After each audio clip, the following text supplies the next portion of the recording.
into all this plumbing here? I've never seen anything like this before. There's already rot going on in that trunk.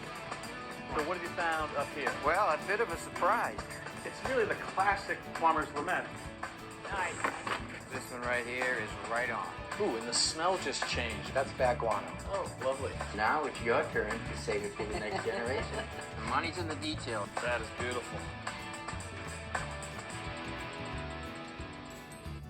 Hey, Russell Guest, plumber extraordinaire. No, I am not, but I'm going to attempt to do a little work on, well, you may call it a commode, you may call it a toilet, whatever you call it. I'm going to replace a kit that will save some money. I'm tired of hearing my toilet drip, drip, drip, drip, drip.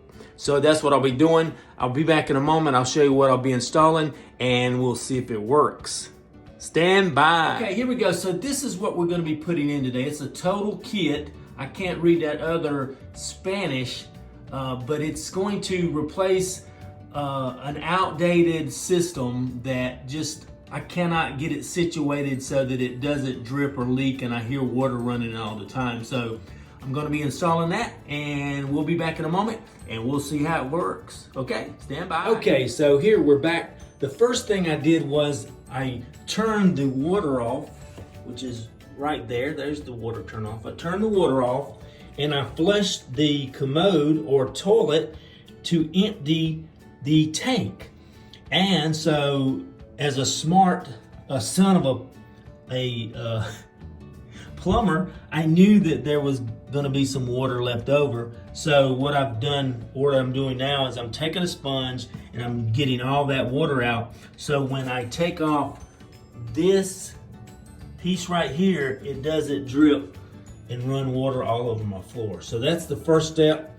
I did that. I'm in the process. I've also taken off the handle because I'll be replacing that. It's a quick turn and it does really easily. So let's take a little break and I'll be back and we'll show you what else we're doing. Okay, I should have known that it was going to require some under the hood type of work. So what I've done is, if you can see, I've detached the water line.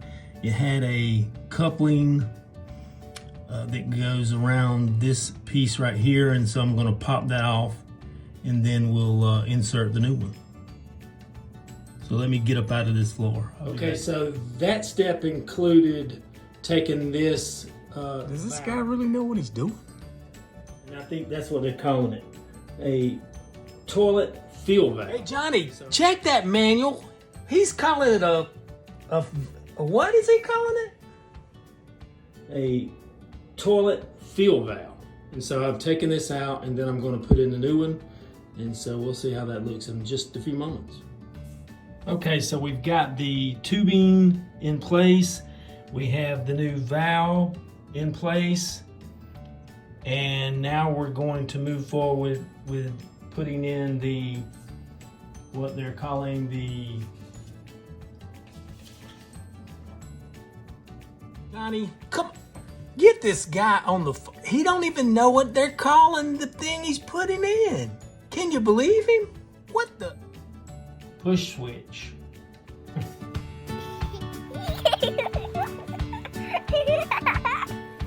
And that, my friends, is the finished product.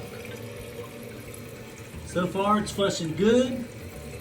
Water levels are good. Awesome job. So the next time you need a handy dandy plumber, don't call me, but you may be able to do it yourself. Check you later.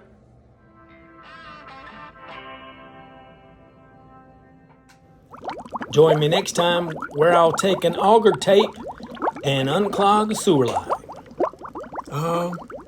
Maybe not.